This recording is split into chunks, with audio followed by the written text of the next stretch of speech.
This episode is brought to you by LifeLock. The holidays mean more travel, more shopping, more time online, and more personal info in places that could expose you to identity theft.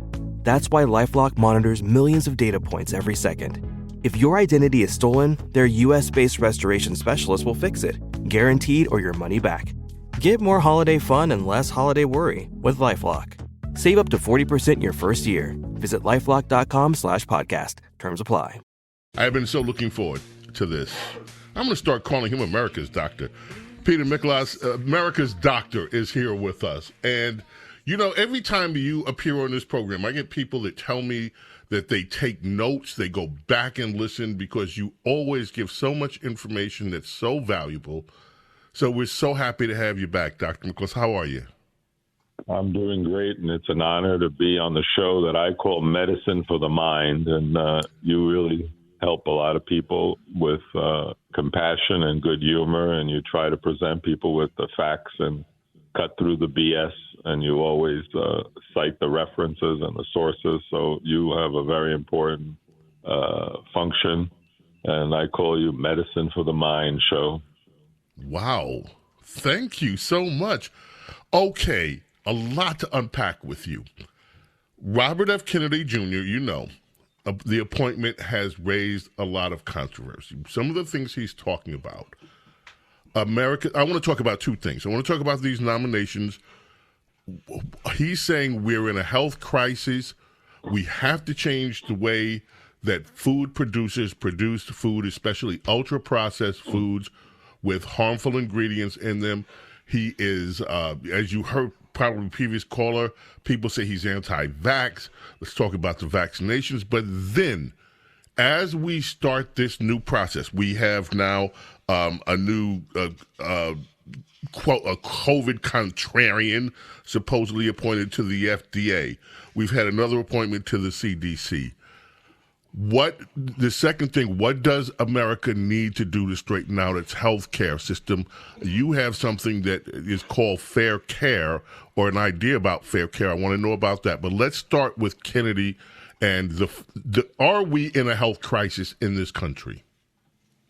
We absolutely are, and I want to start off by actually quoting an ancient Greek philosopher that the more we learn and the more we know, the more we realize how much we don't know, to paraphrase. So let's start off with that it's very humbling, the amount of knowledge and information that's out there. As far as what Mr. Kennedy is talking about, yes, we are in a healthcare crisis. And again, about 85% of the things that he talks about, you can find detailed, peer-reviewed literature and a pattern.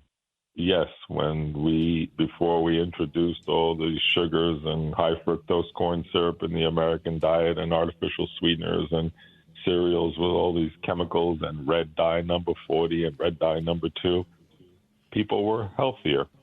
We definitely have introduced things that we don't even know how they incorporate into our DNA, into our cells with these genetically modified corns.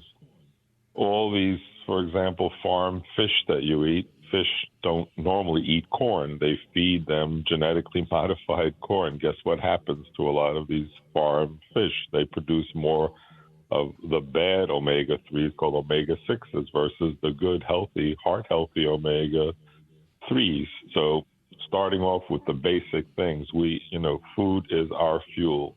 Just like people buy regular gas or premium gas. When you buy premium gas, you get a better explosion, more force per unit air, your car runs better. The same thing with our fuel. If we're feeding it sugar, we now know that sugar accelerates aging and sugar it speeds up cancer. And again, just in support of some of the stuff that Mr. Kennedy's talking about, there was a big study done that people ignore, but I think it was one of the most important studies done last summer in Europe and Germany, and they found that as we age, our cells multiply faster. When our cells multiply faster, they make more copying errors. Those copying errors in the process of replicating themselves turn into cancer, inflammation, and disease. And then they said, what causes those cells to go faster? Guess what? It was rising sugar levels and rising insulin levels. For example, you can go to a doctor and they can check your blood sugar and it can be perfectly normal. And the blood sugar can be perfectly normal, and your hemoglobin A1C can be perfectly normal, which is a blood test that tells you what your sugars have averaged in the last 90 days. But guess what? You can still be a pre-diabetic because you have rising insulin levels that are rising to try to control that blood sugar.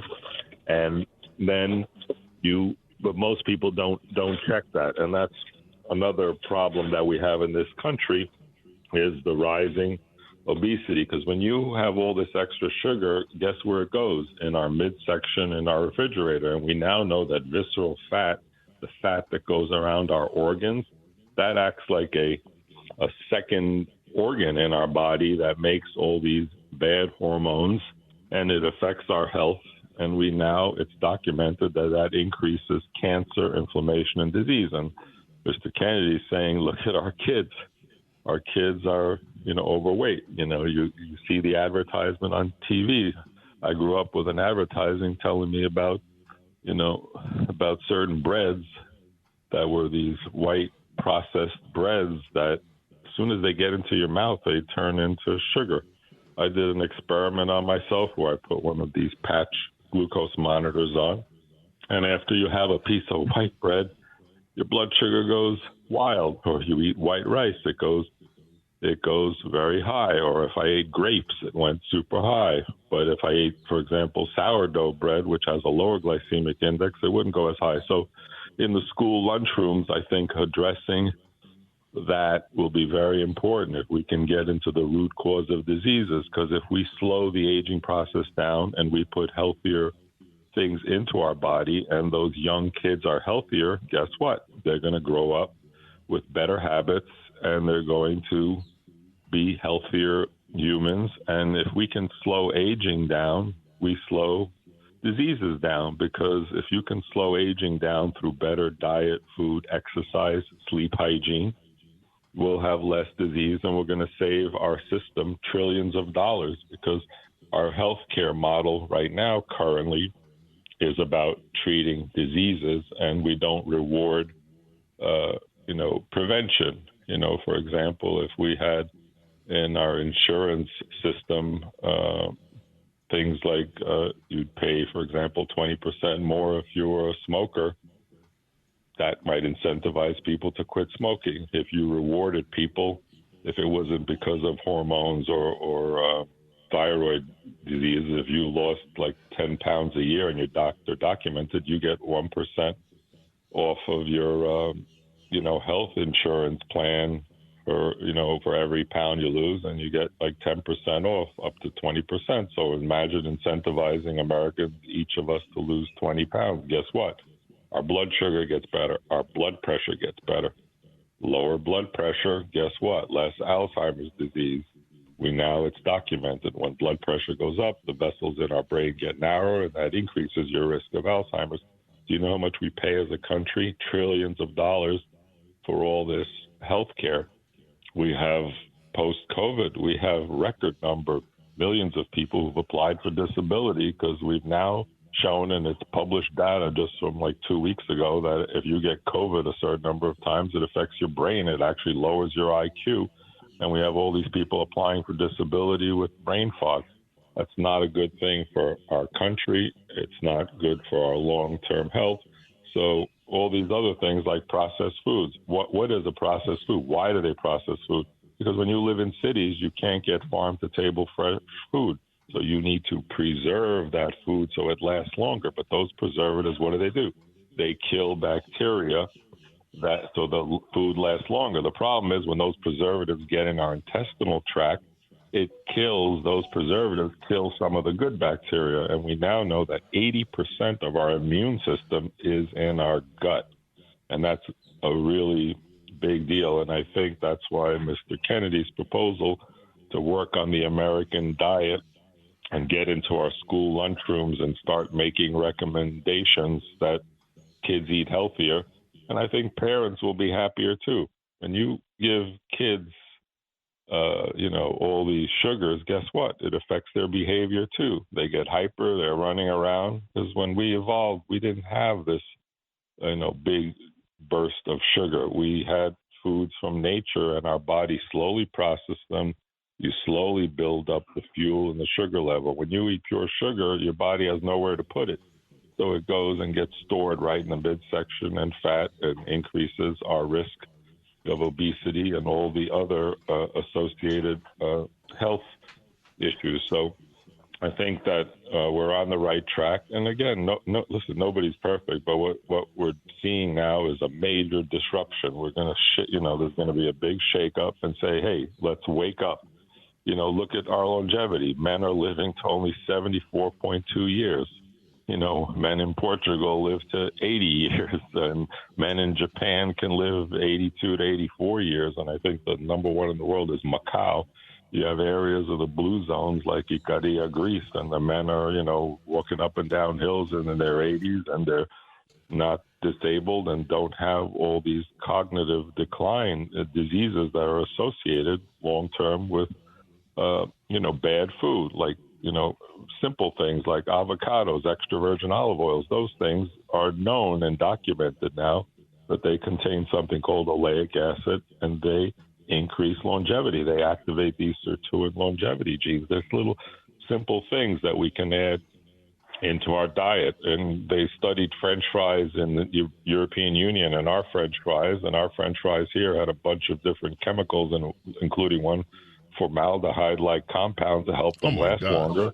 But in the European Union, it's potato, salt, and oil. That's it, because they don't allow it. When you go to, Portugal, they don't allow American meats or steaks that are loaded up with estrogens because they want to make the cows larger and bigger. And why do you think a lot of men have breast tissue? Because these estrogens are stimulating this growth of breast tissues, and it probably has an effect on cancers as well. So like I said, the more we learn, the more we know, the more we realize how much we don't know. But now we're actually starting to learn about some of the bad effects. And that's why you can't buy an American steak in the EU, because they don't allow these hormones and things. And also when you have chickens, for example, that are in these crowded, packed areas, and they load them up with antibiotics, then we ingest those chickens that have taken these antibiotics. And guess what those antibiotics do into our gut microbiome? It disrupts the balance of the good and bad bacteria, because our bodies run on these good and bad bacteria that help us digest our foods and maintain our health and our balance. And they're even finding that mental health is associated with certain higher levels of bad bacteria. And there are even tests now where you can analyze people's poop, basically, and it tells you what you're at risk for. Like if you have certain bacteria levels that are higher, you're higher risk for certain cancers, colon cancers, or even certain diseases of mental health. And that's one of the other issues that I think they're going to address, is the rampant mental health crisis. And I think that one of the picks, Dr. McCarty... I hope so. Doctor, I'm going to have to stop you right there because we got to take a break. This episode is brought to you by LifeLock. The holidays mean more travel, more shopping, more time online, and more personal info in places that could expose you to identity theft. That's why LifeLock monitors millions of data points every second. If your identity is stolen, their US-based restoration specialists will fix it, guaranteed, or your money back. Get more holiday fun and less holiday worry with LifeLock. Save up to 40% your first year. Visit LifeLock.com/podcast. Terms apply. If you're a maintenance supervisor for a commercial property, you've had to deal with everything from leaky faucets to flickering light bulbs. But nothing's worse than that ancient boiler that's lived in the building since the day it was built, 50 years ago. It's enough to make anyone lose their cool. That's where Grainger comes in. With industrial-grade products and dependable fast delivery, Grainger can help with any challenge, from worn-out components to everyday necessities. Call, click Grainger.com, or just stop by. Grainger, for the ones who get it done. Thirdly, with you here, the Saturday Morning Vibe. Dr. Peter Michalos is with us. Now, Doctor, as always, you blow my mind. Always. I got to ask you in the time we have left, what is this concept that you have of fair care? What is it? Well, right now we have, first of all, the number one cause of bankruptcy and credit destruction, especially in young people, is medical bills. If you're a young person without health insurance, you have to have an appendix operation. You'll have a bill for $100,000. So, first Good of all, we have to grief. start with that. Now, Medicare is a system that is for people 65 and older. And again, it's something that people paid into all their lives. So they make it sound like an entitlement program. It's not. You paid for it from the day you started your first job. And it only costs 3% to administer Medicare. The health insurance companies, most of them which are based in Connecticut, they take a cut around 20% of your premium up to 30% of your premium. Now, what happens is kids are protected up to age 26 under their parents' plan. I think that's a great idea. The problem is that many people can't afford these $1,500 and $2,000 a month insurance plans. One of the things that we can do with the Medicare system is we can have a concept called fair care, and you first of all turn Medicare into a 501c3 not-for-profit. So if someone like Elon Musk wants to write a check for $100 million to fair care, you can write a check, and that will help to shore up the system and strengthen it. And you can also, what you can do is charge $500 a month, which will, for the young people who are 26, they come off their parents' plan till they can find a job and get other insurances. And you can pay $500 a month for singles, $700 for couples, $900 for a family, and they can be covered. Right now, for example, with Obamacare plans, they have $5,000 and $10,000 deductibles. So the insurance companies love it because that young person who goes for the emergency room visit with stomach pain or has to get stitched up, they get hit with that $10,000 deductible. So the insurance company doesn't have to pay until that $10,000 deductible is paid up by that individual. So those people go into collections, their credit is destroyed. You can also pay 20% more if you are a smoker. And again, so you'd get this fair care card, and there's a lot of people in their 50s who lost their job, 55 to 65, and they could also buy into it. And this would strengthen the system, give it that hybrid 501c3 status, and it would make the Medicare system more solvent. But also right now, a follow-up visit for a physician, a focused visit, pays $23. You make a blind person see with a cataract operation, you get $600. After taxes and overhead, you get about $250 to make a blind person see. So that's why so many physicians around the country won't even take Medicare. So you can increase the amount of reimbursement so you can make private practice viable. That's how they destroyed private practice with Obamacare, because it turned all the doctors off the collection agencies, because if patients come in to you and they have a $10,000 deductible, you never get paid by the insurance company. They say, go after the patient. So it's also affected the physician-patient relationship. But lastly, what you can do is, for all the undocumented people, a lot of good, hardworking people, for them to pay into the system. If you don't have a valid ID or a valid passport that's up to date, and you go and wire money out of the country in your zip code, you get a 5% what I call exit fee. So if you wire $1,000 out, there's a 5% exit fee to move money out of the country, because most of that is cash that they made, never pay taxes on it, and you give 2% to the local hospital, 2% to the local school system that's being used, and 1% to local law enforcement, and you do it by zip code. And you can start pumping some money into the local hospitals and school systems that a lot of these people aren't paying for. Again, they're good people. They're working hard on the farms or cleaning houses or whatever they're doing in restaurants. But this would be a fair and ethical way to also strengthen the healthcare system and the educational system that people aren't paying.